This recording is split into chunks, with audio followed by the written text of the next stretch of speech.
Hello students, এর আগে ক্লাসে আমরা সরলরেখা চ্যাপ্টার স্টার্ট করেছিলাম ক্লাস 11-এর সেমিস্টার 2-এর। আমরা সরলরেখার বিভিন্ন রকমের আকার যেগুলো হয় সেগুলো পড়েছিলাম সেখানে। তো একটা আকার বাকি আছে, সেটা হচ্ছে অভিলম্ব আকার, সরলরেখার অভিলম্ব আকার। এটা যদিও 11-এর সেমিস্টার 2-তে এটা সিলেবাসে মেনশন করা নেই, তবু আমি এটা একটু বলে দিচ্ছি, দরকার পড়তে পারে। সরলরেখার অভিলম্ব আকার কীরকম হয়? সরলরেখার অভিলম্ব আকার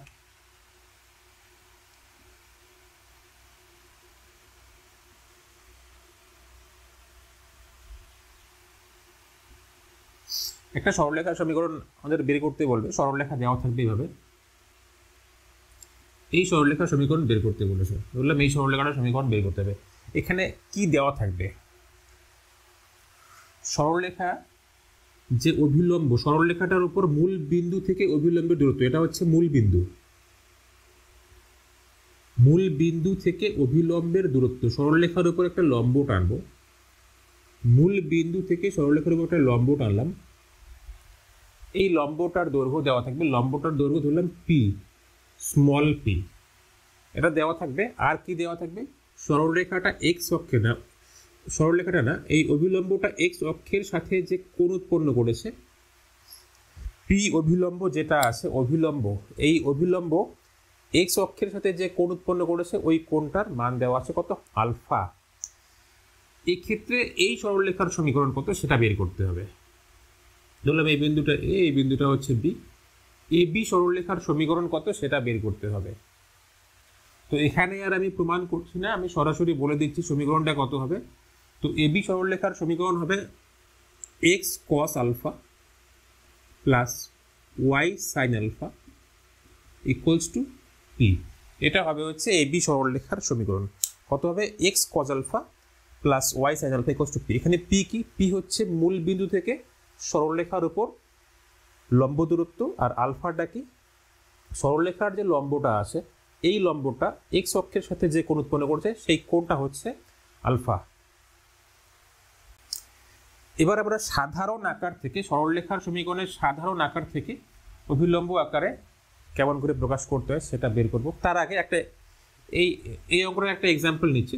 ধরলাম কোনো ক্ষেত্রে কোনো সরলরেখার মূল বিন্দু থেকে লম্ব দূরত্ব পি এর মানটা ধরলাম 5 একক দেওয়া আছে পি এর মানটা, আর আলফা যেটা অভিলম্ব এক্স অক্ষের সঙ্গে যে কোণ উৎপন্ন করছে সেই কোণটা ধরে নিলাম 30 ডিগ্রি, মানে এই কোণটা 30 ডিগ্রি। তাহলে এই এবি সরলরেখার সমীকরণ কত হবে? আমরা এই সূত্রতে বসিয়ে দেব এবি সরলরেখার সমীকরণ কত হবে। সমীকরণ কত হবে? X cos alpha, cos alpha মানে এখানে কত লিখবো? Cos 30 degree plus Y sign alpha, মানে কি লিখবো? Sin 30 degree equals to p মানে কত? 5। এখানে আমরা cos 30-র মান বসাতে পারবো। cos 30-র মান কত? √3/2। তাহলে √3 x/2 প্লাস সাইন 30 মান 1/2, তার মানে y/2 ইকুয়ালস টু 5। সরলরেখাটা হচ্ছে, সরলরেখার সমীকরণ আমাদের এরকম আকার আসলো। এখানে 5টা কি? 5টা হচ্ছে মূল বিন্দু থেকে সরলরেখার উপর লম্ব দূরত্ব, এটা এখানে থাকলো। আমরা এটাকে একটু চেঞ্জ করতে পারি, এখানে 2 লসাগু নিয়ে এদিকে নিয়ে যেতে পারি। যদি সেটা করি আমরা, তাহলে কি হবে? এখানে √3x plus Y equals two 10। এই সরলরেখাটা যখন এরকম আকারে থাকবে তখন এটা হচ্ছে আমাদের অভিলম্ব আকার, এটা হচ্ছে আমাদের অভিলম্ব আকার।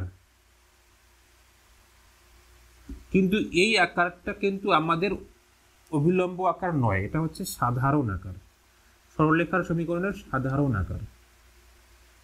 এই দুটোর মধ্যে পার্থক্য কি? দেখতে তো একই রকম লাগছে, পার্থক্য আছে। পার্থক্য এখানে ধ্রুবক যেটা আছে, এই ধ্রুবকটা হচ্ছে মূল বিন্দু থেকে লম্ব দূরত্ব, কিন্তু এখানে যেটা ধ্রুবকটা আছে সেটা কিন্তু মূল বিন্দু থেকে সরলরেখার উপর লম্ব দূরত্ব নয়।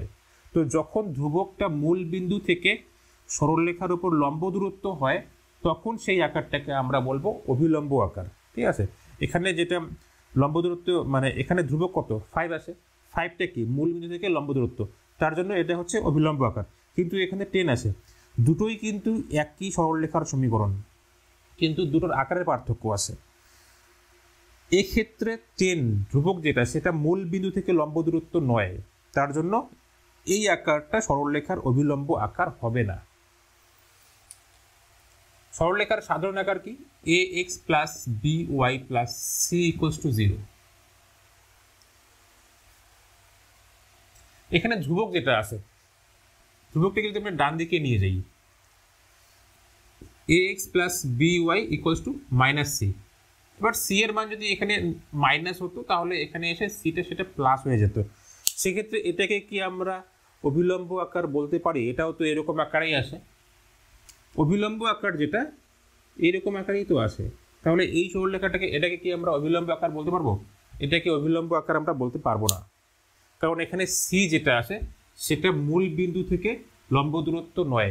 যদি মূল বিন্দু থেকে লম্ব দূরত্ব হতো এটা, তবে আমরা এটাকে অভিলম্ব আকার বলতে পারতাম। তো এই সরলরেখাটাকে অভিলম্ব আকার বানাতে গেলে আমাদের কি করতে হবে? উভয় পক্ষে আমাদের এক্স এর সহগ আর ওয়াই এর সহগ যে দুটো আছে, এই দুটোর বর্গ করব, বর্গের যোগফল করে আবার বর্গমূল করব, মানে root over A square plus B square. X এর সহগ ওয়াই এর সহগ, এক্স এর সহগ কত এ, ওয়াই এর সহগ কত B, root over A square plus B square দিয়ে উভয় দিকে ভাগ করে দেব। তাহলে কি থাকবে? A by root over A square plus B square into X. একটু এক্সটাকে সাইডে লিখলাম, এখানে কি করলাম আমরা? Root over A square plus B square দিয়ে ভাগ করলাম। একই রকম B by root over A square plus B square into Y equals to minus C by root over A square plus B square. এখন এই আকারটা হবে সরলরেখাটার অভিলম্ব আকার। এই সমীকরণটার অভিলম্ব আকার হচ্ছে এটা। উভয় পক্ষে আমরা কি করেছি? Root over A square plus B square দিয়ে ভাগ করে দিয়েছি। এটা অভিলম্ব আকার হবে, তার কারণ এইটুকু, এই মানটা যে আছে ধ্রুবক মানটা, এটা হচ্ছে সরলরেখাটার মূল বিন্দু থেকে লম্ব দূরত্ব হবে। এটা হবে মূল বিন্দু থেকে লম্ব দূরত্ব, তার জন্য এটাকে আমরা সরলরেখার অভিলম্ব আকার বলবো। এরপরে আমরা এই চ্যাপ্টারের অঙ্কতে যাচ্ছি, অঙ্ক করব।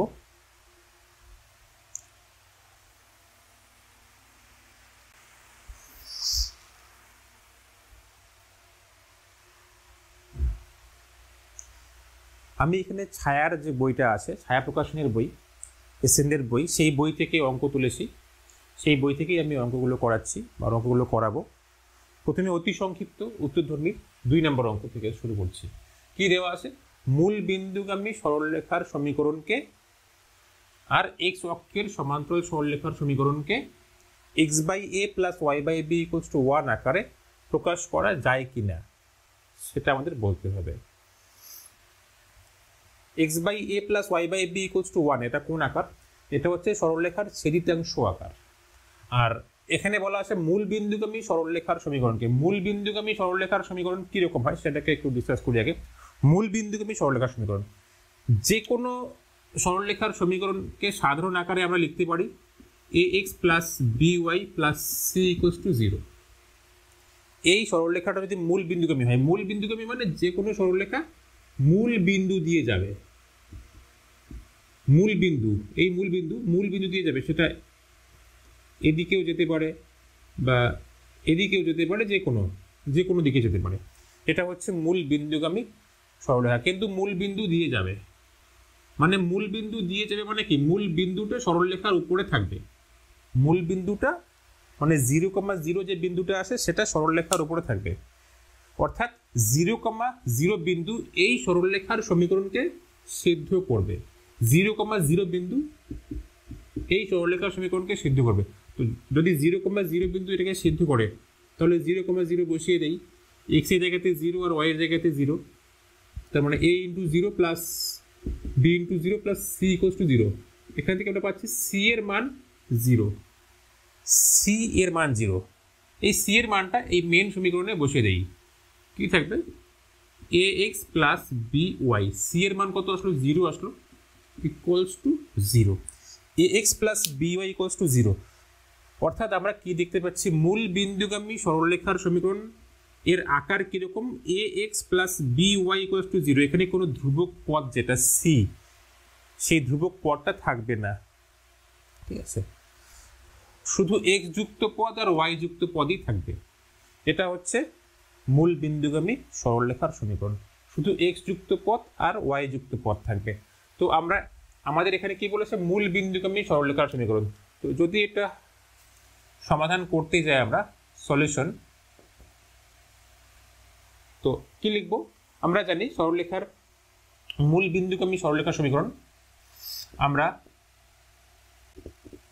জানি মূল বিন্দুগামী সরলরেখার সমীকরণ, মূল বিন্দুগামী সরলরেখার সমীকরণ কত, A X plus B Y equals to zero, A X plus B Y equals to zero, ঠিক আছে। এবার এই সমীকরণটাকে যদি আমরা এরকম এই আকারে প্রকাশ করতে চাই,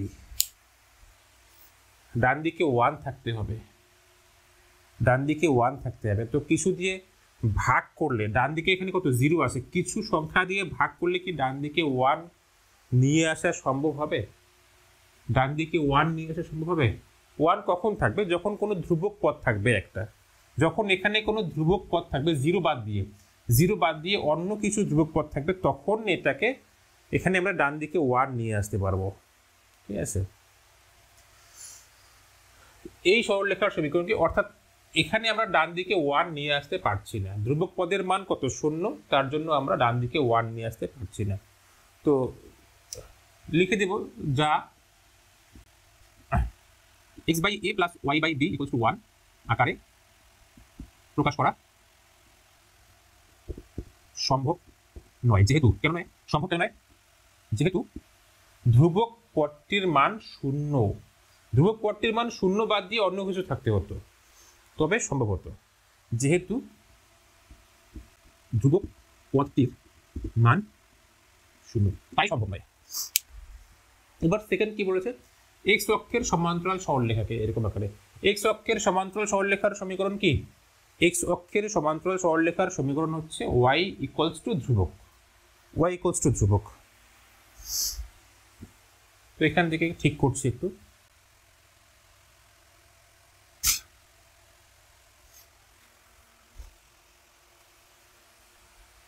তো আমরা জানি এক্স অক্ষের সমান্তরাল সরলরেখার সমীকরণ কত, y ইকুয়ালস টু কে লিখলাম, কে মানে হচ্ছে ধ্রুবক। এবার এই সমীকরণটাকে কি আমরা x by a plus y by b equals to 1 আকারে প্রকাশ করতে পারবো। এখানে তো x এর সহগ মানে x যুক্ত পদ তো এখানে নেই, x যুক্ত পদ নেই এখানে, x যুক্ত পদ না থাকলে আমরা x বাই a পদটা আমরা এখানে পাচ্ছি না। x যুক্ত পদ কেন নেই, x যুক্ত পদ নেই কারণ এখানে x যে আছে, x এর সহগটা হচ্ছে এই সমীকরণে 0। তো আমরা বলতে পারি যে এই সমীকরণটাকে আমরা এত আকারে প্রকাশ করা সম্ভব নয়।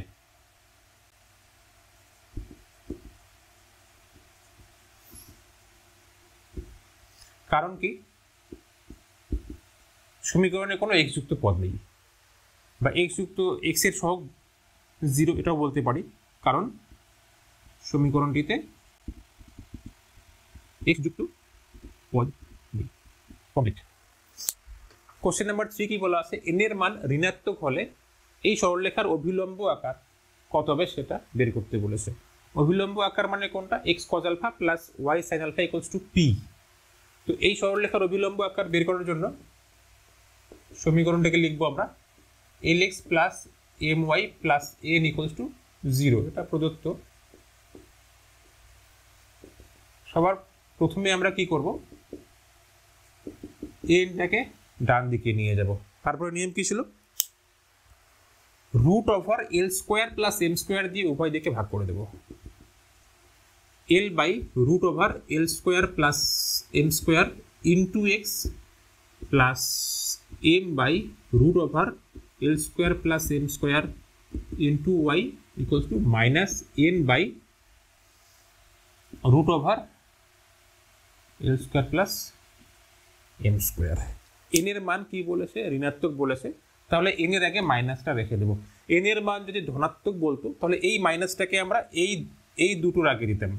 এন এর মান যখন ধনাত্মক বলবে তখন এই দুটোর আগে মাইনাস থাকবে, এন এর মান যখন ঋণাত্মক বলবে তখন এই ধ্রুবক পদটার আগে মাইনাস থাকবে।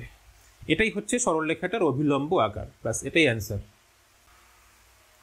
4 নম্বর প্রশ্ন কি দেওয়া আছে, দুটো বিন্দু দেওয়া আছে, একটা হচ্ছে পি বিন্দু, একটা কিউ বিন্দু। পি বিন্দুর স্থানাঙ্ক হচ্ছে x1, y1, কিউ বিন্দুর স্থানাঙ্ক হচ্ছে x2, y2। বিন্দু দুটির সংযোজক সরলরেখা x অক্ষের ধনাত্মক দিকের সঙ্গে থিটা কোণ উৎপন্ন করলে প্রমাণ করতে হবে x2 = x1 plus r cos theta, y2 = y1 plus r sin theta. এখানে r মানে কি, এখানে r মানে হচ্ছে দূরত্ব, পি কিউ এই দুটো বিন্দুর মধ্যে দূরত্ব হচ্ছে r।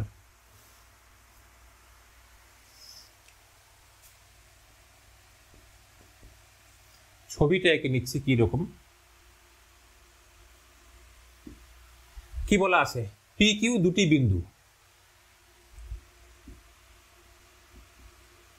ধরলাম এখানে পি বিন্দু আছে, এখানে কিউ বিন্দু আছে। পি বিন্দু স্থানাঙ্ক হচ্ছে x1, y1, কিউ বিন্দু স্থানাঙ্ক হচ্ছে x2, y2। এই দুটি বিন্দুর সংযোজক সরলরেখা x অক্ষের ধনাত্মক দিকের সঙ্গে থিটা কোণ উৎপন্ন করে। তো এটাকে আমরা বর্ধিত করব, বর্ধিত করে আমরা এই কোণটা পাচ্ছি থিটা।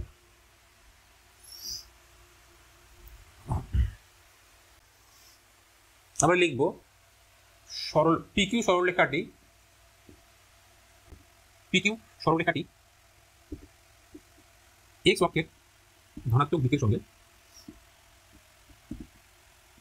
থিটা কোণ উৎপন্ন করে। সুতরাং প্রবণতা সমান সমান ট্যান থিটা। আমরা দুই বিন্দু আকারেও প্রবণতা বের করতে পারবো, দুটো প্রবণতাকে সমান করে দেব। দুই বিন্দু আকারে যদি প্রবণতা বের করি, এখানে প্রশ্ন অনুসারে লিখে দিচ্ছি, দুই বিন্দু আকারে প্রবণতা কত হবে, y2 মাইনাস y1, বিন্দু স্থানাঙ্ক কত x1 y1 x2 y2, তাহলে y এর মানগুলো বিয়োগ করব বাই x এর মানগুলো বিয়োগ করব, এটা সমান সমান ট্যান থিটা, তাই তো, এটা সমান সমান ট্যান থিটা। এবার এখান থেকেই আমরা প্রমাণ করব এটা কিভাবে আসলো, এইটুকু জিনিস, এটা কি, এটাও প্রবণতা, ট্যান থিটা এটাও প্রবণতা, বলে দেওয়া আছে x অক্ষের সঙ্গে থিটা কোণ উৎপন্ন করেছে। এখান থেকে প্রমাণ করার জন্য আমাদের প্রমাণে কি আছে, প্রমাণে আছে হচ্ছে x2 = x1 plus r cos theta, y2 = y1 plus r sin theta. cos theta sin theta কোথেকে আসলো, ট্যান কি আমরা ভেঙে দেবো, তাহলে cos আর sin হয়ে যাবে। y minus y1 = y minus y1 by x2 minus x1, y2 minus y1 by x2 minus x1 equals to sin theta by cos theta। এর পরের step, y2 minus y1 by sin theta কে এদিকে নিচে নিয়ে আসলাম, sin theta equals to x2 minus x1 কে উপরে নিয়ে যাব, x2 minus x1 by cos theta। এরপরে আমরা অনুপাত সমানুপাতের কিছু নিয়ম এখানে প্রয়োগ করব, অনুপাত সমানুপাতের নিয়ম এদিকে করছি, এটা এই লাইনটার পরে আমরা এখানে সংযোজন প্রক্রিয়া প্রয়োগ করব অনুপাত সমানুপাতের, y2 minus y1 by sin theta equals to x2 minus x1 by cos theta। প্রতিটি অনুপাত কার সমান হবে আমরা করতে পারি এখানে root over sin square theta plus cos square theta, root over sin square theta plus cos square theta। আমরা কি করলাম, হরের মধ্যে এই দুটোর বর্গের যোগফল নিলাম, সেটার আবার রুট করে দিলাম, তাহলে উপরেও আমাদের এই দুটোর বর্গের যোগফল নিয়ে রুট করতে হবে। এই স্টেপটা আমরা কেন করলাম, এই স্টেপটা করছি কারণ আমাদের আর নিয়ে আসতে হবে। আর মানে কত, পিকিউ, পিকিউ কত, এখানে পিকিউ মানে পি আর কিউ এর দূরত্ব, দৈর্ঘ্যটা পি কিউ কত হবে? পি কিউ হবে দুটি বিন্দুর দৈর্ঘ্যের সূত্র কত? x1 - x2 whole square plus y1 - y2 whole square. এটা হচ্ছে পি কিউ। এইরকম আকারে আমরা এখানে বানাবো, তাই আমরা এই স্টেপটা করছি। তাহলে এখানে আমরা কি লিখবো? y2 - y1 whole square plus x2 - x1 whole square.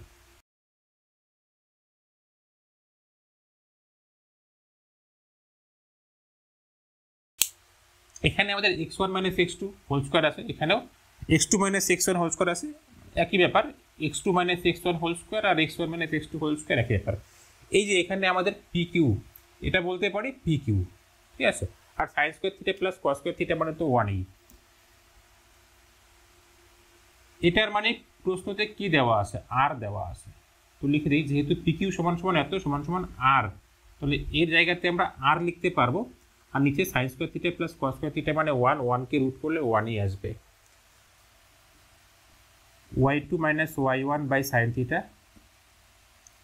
Equals to x2 - x1 by cos theta equals to R. তো একবার আমরা এই প্রথমটার সাথে শেষেরটা নেব, আর কে নেব, আর আরেকবার আমরা এই দ্বিতীয়টার সাথে এটা নেব। তো যখন আমরা y2 - y1 by sine theta সমান সমান আর নিচ্ছি, সেখান থেকে আমরা কি পাচ্ছি? y2 equals to y1 plus r sin theta, এবং আরেকটা পাচ্ছি আমরা এখান থেকে, সেটা কত? x2 - x1 by cos theta, এটা সমান সমান আর হবে।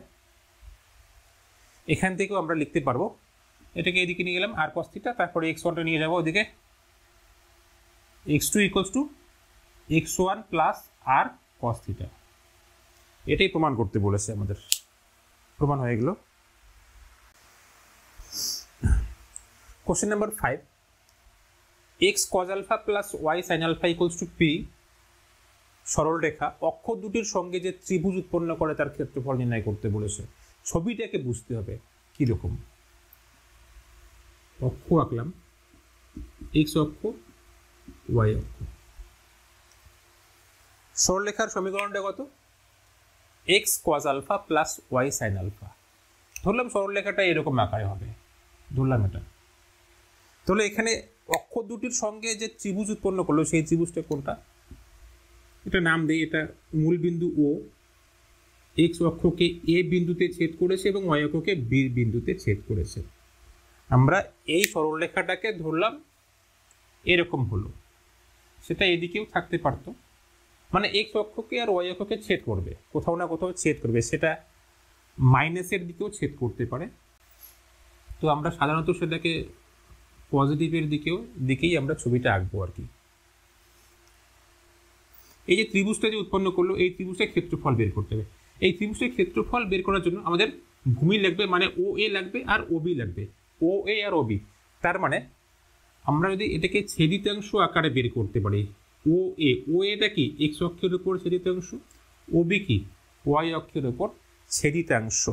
তো আমরা যদি এই সরলরেখার সমীকরণটাকে X by A plus Y by B equals to 1 এরকম আকারে প্রকাশ করতে পারি, এই সরলরেখার সমীকরণকে যদি আমরা এরকম আকারে প্রকাশ করতে পারি, তাহলে আমরা ও এর মান পাবো এ আর ও বির মান পাবো বি। সেক্ষেত্রে ক্ষেত্রফল হাফ ইন্টু ভূমি ইন্টু উচ্চতা করে দিলে ক্ষেত্রফল বের হয়ে যাবে। তার মানে আমাদের এক্স অক্ষের উপর ছেদিতাংশ এবং ওয়াই অক্ষের উপর ছেদিতাংশ বের করতে হবে। সমাধান করি এটাকে। সমীকরণ কত? X cos alpha plus Y sign alpha equals to P. ছেদিতাংশ আকারে বানাবো, ডান দিকে 1 রাখতে হবে, তাহলে পি দিয়ে ভাগ করতে হবে। X cos alpha by p plus Y sign alpha by p equals to 1। আমরা এটাকে কস আলফাটাকে সরাবো, কস আলফাটাকে সরালে পি এর নিচে চলে আসবে, x by p by cos alpha plus Y by p by sin alpha equals to 1। তাহলে ছেদিতাংশ পেয়ে গেলাম, এক্স অক্ষের উপর ছেদিতাংশ কত এত, ওয়াই অক্ষের উপর ছেদিতাংশ কত এত। তার মানে আমরা বলতে পারি যে এ বিন্দুর স্থানাঙ্ক পেলাম আর বি বিন্দুর স্থানাঙ্ক পেলাম। সুতরাং এক্স অক্ষের উপর ছেদিতাংশ, এক্স অক্ষের উপর ছেদিতাংশের দৈর্ঘ্য, ছেদিতাংশের দৈর্ঘ্য আমরা এখানে ও এ নিয়েছি ছবিতে, ও এ সমান সমান p by cos alpha, p by cos alpha, এবং ওয়াই অক্ষের ওপর ছেদিতাংশের দৈর্ঘ্য ওবি আছে এখানে, OB equals to p by sin alpha, p by sin alpha. তাহলে ও এ বি ত্রিভুজের ক্ষেত্রফল কত হবে, অর্থাৎ ত্রিভুজ ও এ বি এর ক্ষেত্রফল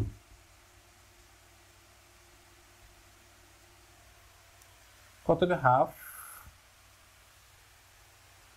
ইন্টু ও এ ইন্টু ও বি, এত বর্গ একক।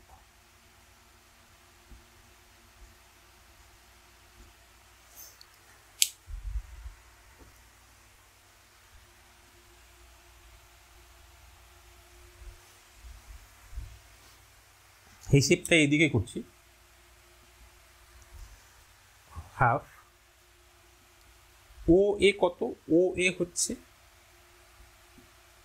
P by cos alpha, O B কত পি বাই সাইন আলফা, এত বর্গ একক আছে, p square by 2 sin alpha cos alpha, মানে বলতে পারি সাইন 2 আলফা। একটু সিম্পলিফাই করি, p square by sin 2 alpha মানে পি স্কোয়ার কোসেক 2 আলফা, এত বর্গ একক। যতদূর সিম্পলিফাই করা যায় করব।